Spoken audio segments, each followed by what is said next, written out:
Olá pessoal, tudo bem? Hoje continuando ainda falando sobre a Revolução Industrial, né? Na aula passada a gente viu um pouco sobre como se deu essa Revolução Industrial, né, na Inglaterra, e agora a gente vai ver as fases da Revolução Industrial, né? Então como os historiadores definem cada período da Revolução Industrial, né, em fases. Então, a partir daqui, a gente vai conseguir entender nesse contexto geral de como ela, a partir da Inglaterra, foi se expandindo pela Europa e para outros continentes.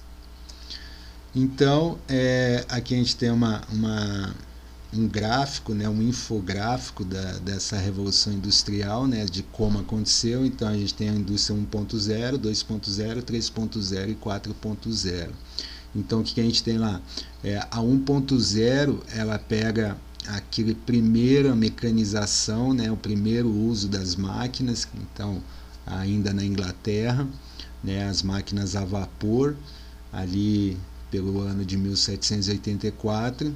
Então, é aquele comecinho da Revolução Industrial. Daí a segunda Revolução Industrial já vai acontecer quase um século depois, então é a indústria 2.0, que daí ela já começa com a produção em massa, começa aquela ideia de linha de produção, um negócio mais sofisticado, mais dinâmico. A 3.0, que aí já é a partir da metade do século XX em diante, né, mais precisamente ali por volta de 1969. Por que 1969? Justamente que é o ano em que pisamos na Lua, né? Então é um ano de um desenvolvimento muito grande tecnológico, e ela marca a automação.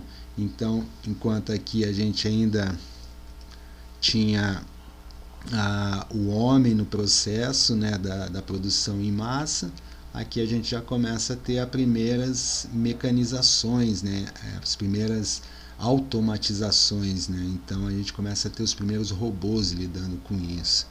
E a indústria 4.0, né, que é essa indústria dos dias atuais, né, ela já é uma indústria totalmente informatizada, ela já não tem mais a necessidade, em muitos aspectos, né, do homem dentro da linha de montagem. Ele vai estar lá alguém programando e o resto vai ser todo feito pelo computador.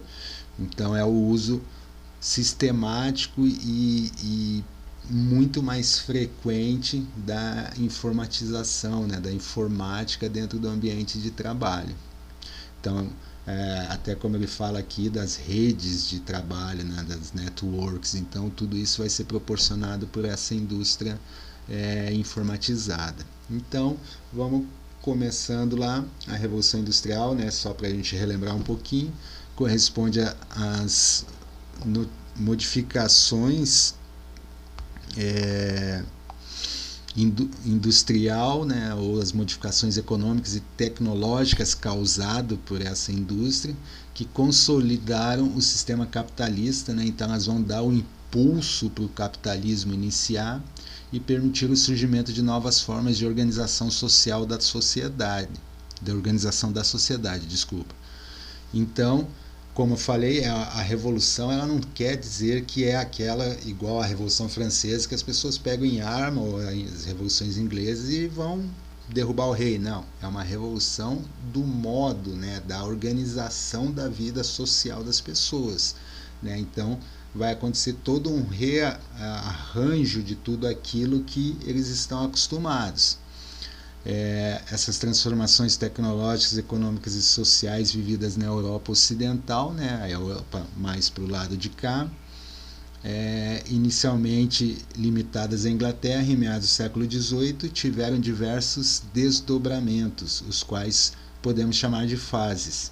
Essas fases correspondem ao processo evolutivo das tecnologias desenvolvidas e as consequentes mudanças socioeconômicas. Então vai mudar tudo, todo o conceito de comércio, de compra, de venda, de produção, de moradia, de ambiente urbano, ambiente rural, tudo vai mudar a partir da Revolução Industrial.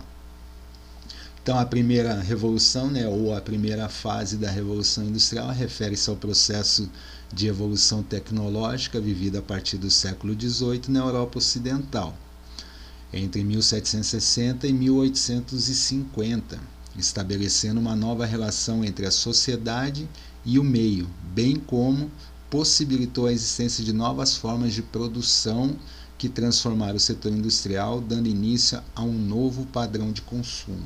Então, a partir desse momento sai basicamente o trabalho manual, né, e entra o trabalho mecanizado. E a pessoa, uma das consequências, aquele artesão, por exemplo, que sabia o processo desde o comecinho ali, o cara que fazia vasos, por exemplo, desde o comecinho ali de produzir a lama, o barro ali necessário para a produção do artesanato dele, até terminar ele ali, cozinhar e deixar prontinho e chegar lá na praça e vender, vai sair. O cara ele não vai mais ter aquele conhecimento de todo o processo. Ele vai conhecer só um pedaço do processo, que é onde ele trabalha. Então, isso vai ser uma das consequências, né? Mas, porém, a partir desse momento que começa a setorização dentro da indústria e essas pessoas começam a ser assalariadas dentro da indústria, dentro da fábrica, é a primeira chance que essa pessoa tem de comprar aquilo que ele produz, né? Antigamente ele fazia aquilo ali exclusivamente para sobreviver. A partir de agora não, a partir dessa primeira fase da Revolução Industrial, ele começa a ter a chance, né? Começa a ter a possibilidade de comprar aquilo que ele produz. Então isso é exatamente o início, né? Ou talvez, se não o início, mas aquele combustível que vai fazer o capitalismo ser o que é o capitalismo hoje. Aqui a gente tem uma imagem de uma grande tecelagem, né, onde a gente vê várias pessoas, cada uma num posto de trabalho, e cada pessoa dessa aqui, ela sabe somente a parte dela, ela não sabe, por exemplo, essa mulher de chapéu aqui que está mexendo aqui, ela não sabe o que essa outra faz. Então cada um vai saber o seu quadrado ali, mais nada. Então essa fase é marcada especialmente pela substituição da energia produzida pelo homem por energias como vapor, eólica e hidráulica. Então o que nós temos lá? Temos motor a vapor. Então é aquele motor onde se queima um combustível fóssil, né? Muitas vezes carvão, mineral ou lenha, e produz, né? Ferve a água dentro daquelas grandes máquinas, né, caldeiras, e aquele vapor vai mover todas essas engrenagens, tudo isso que a gente vê aqui dentro. A energia eólica são aquelas produzidas a partir do vento, então você tem aqueles enormes cataventos lá que vão girar, né, com a força do vento, e vão girar turbinas que produzirão energia também. E a energia hidráulica, que é justamente a da água, né? Então coloca-se lá grandes pás, né? Grandes rodas com pás dentro dos rios para produzir essa energia, até chegar ao conceito, né, do que a gente tem hoje de usinas hidrelétricas, que ainda é o mesmo contexto, a mesma ideia desse período aí. E daí com isso a substituição da produção artesanal, a manufatura, pela indústria, que é a maquinofatura, então onde as máquinas vão fabricar, né? E também pela existência das novas relações de trabalho. Então agora você é um empregado, você tem um chefe, um empregador. Antes você mesmo dava conta de tudo, né? Agora não, agora você tem essa relação de trabalho, tem alguém que lhe contrata para trabalhar.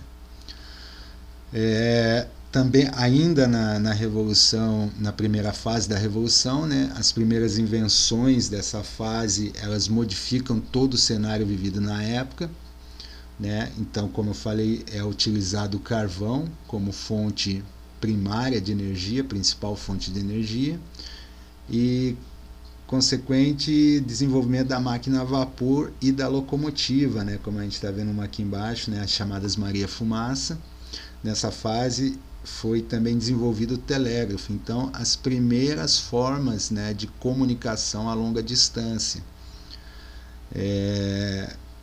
Isso vai conseguir, né, além de ser a longa distância, como ele fala aqui no lado, de comunicação instantânea. Então uma pessoa tecla de um lado lá e a outra pessoa recebe do outro lado essa informação. Lógico que isso ainda é tudo analógico, né? Então é tudo por via de cabos, mas é a primeira forma de se comunicar a longa distância e de forma instantânea. A produção modificou-se, diminuindo o tempo e o aumento da produtividade. As invenções possibilitaram o melhor escoamento das matérias-primas, bem como de consumidores, e também favorecer a distribuição dos bens produzidos. Então, várias máquinas são criadas para todo tipo de serventia, e principalmente a ideia das máquinas trens, né, ferrovias. Por quê? Porque vai precisar agora, uma vez que você tem a produção mecanizada, você tem uma produção mais otimizada, você vai precisar de uma forma de mandar aquilo para outros lugares de forma mais otimizada também. Então, o escoamento dessa produção, ela tem que ser mais rápida, mais eficiente, assim como a busca de matérias-primas de outros lugares também tem que ser mais dinâmico. Então, tudo isso vai proporcionar um ajuste, né, para que tudo funcione cada vez melhor e mais rápido. Aí a gente entra na segunda fase, né, já toda essa ideia estabelecida, né, tudo estabelecido ali, maquinários, escoamento de produção, busca de matérias-primas, tudo isso, comunicação distante, instantânea, tudo isso já está estabelecido. Então a segunda revolução industrial, ela já não vai ser tão mais voltada a muitos inventos, mas sim melhorias e adaptações daquilo que já foi inventado na primeira fase. Então, esse período ele refere-se da segunda metade do século XIX até meados do século XX, tendo seu fim durante a Segunda Guerra Mundial, né? Ali vai ter todo um desenvolvimento durante a guerra. Tem-se sempre que o estado de guerra é um momento onde mais se produz, mais se inova as coisas, né? Infelizmente, por um lado se mata grande número de pessoas, mas por outro lado é um período de grande desenvolvimento, né? Então a industrialização avançou a limites geográficos da Europa Ocidental, espalhando-se por países como Estados Unidos, Japão e demais países da Europa. Então essa revolução ela vai cruzar oceanos, né? Ela vai para outras terras longínquas, justamente levando todo esse conceito de industrialização, de otimização da indústria. Aqui a gente tem uma representação gráfica, onde a gente tem o dono da fábrica computando ali seus ganhos, né? A gente pode ver que ele tem um telégrafo do lado ali, onde ele está se comunicando com clientes, com fornecedores, atrás os seus empregados trabalhando, produzindo, e ali as formas de escoamento dessa fábrica dele, né? Então a gente tem o trem, a gente tem os navios a vapor, então tudo isso vai propiciar o desenvolvimento dessa indústria. Ainda na segunda fase, essa fase então compreende avanços tecnológicos ainda maiores que os vivenciados na primeira fase, bem como o aperfeiçoamento de tecnologias já existentes. Então o mundo pôde vivenciar diversas novas criações que aumentaram ainda mais a produtividade e, consequentemente, aumentaram os lucros da indústria. Obviamente o industrial não está desenvolvendo aquilo porque ele quer ser bonzinho com a população, né? Obviamente que não é isso, né? Ele quer lucrar e lucrar cada vez mais, até porque, como a gente viu no começo, isso é o capitalismo, né? O capitalismo vive do lucro. Houve nesse período também grande incentivo às pesquisas, especialmente no campo da medicina.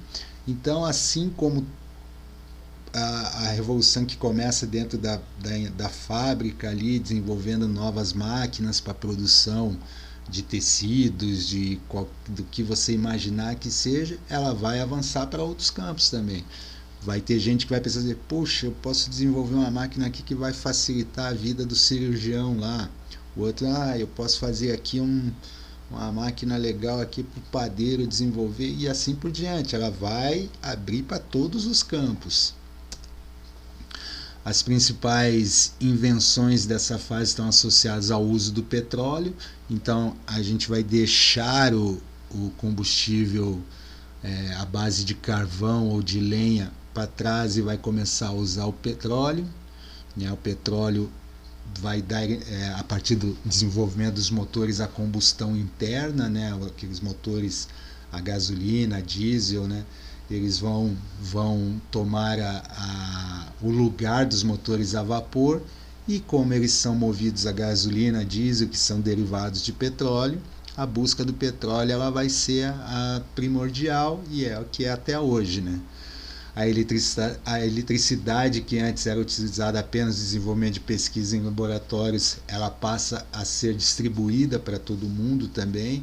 Então vão ter grandes pensadores trabalhando a energia elétrica, como Thomas Edison, como Nikola Tesla. Então, pessoas que vão desenvolver a energia elétrica também. E uma outra opção que vai ser muito utilizada vai ser o ferro, O minério de ferro vai ser produzido, vai ser trabalhado e transformado em aço, e aço então vai ser a grande matéria-prima utilizada na segunda revolução industrial. E daí já a terceira fase, daí já é a fase da informatização, Então é a revolução da tecnocientífica. Então, a partir da pós-Segunda Guerra Mundial, desenvolve-se a informática de forma a atender tudo, Obviamente que inicialmente ela é usada para fins militares, e com o tempo ela vai chegando para todo mundo. Então essa fase representa uma revolução não só no setor industrial, visto que passou a relacionar não só o desenvolvimento tecnológico voltado ao processo produtivo, mas também é um avanço científico, deixando de limitar-se apenas a alguns países, espalhando por todo o mundo. Então essa revolução ela vai fazer parte de tudo isso, Então ela vai, aquilo que a gente tinha do telégrafo lá, que era com cabos ligados e tinha todo o seu problema de rompimento de cabos ou linhas congestionadas, com a informatização e principalmente com o advento da internet, isso vai cair por terra. E aí sim, dentro da parte comercial, dentro dessa parte industrial, vai surgir todo esse conceito de globalização. A partir de uma sala como essa minha que eu estou aqui conversando com vocês aí do outro lado, qualquer cidadão em qualquer parte do mundo vai poder comprar e vender os seus produtos sem precisar de muito recurso, de espaço, de logística nem nada. Então essa terceira fase da revolução ela vai ser a revolução da máquina digital, da máquina informatizada, certo? Na próxima aula a gente continua vendo a quarta fase, que é essa fase que a gente vive atualmente, que também é chamada de fase da nanotecnologia, onde a tecnologia ela diminuiu ao ponto de ser microscópica. Não vou dar spoiler, na próxima aula a gente continua, certo, pessoal? Fiquem bem, se cuidem e até a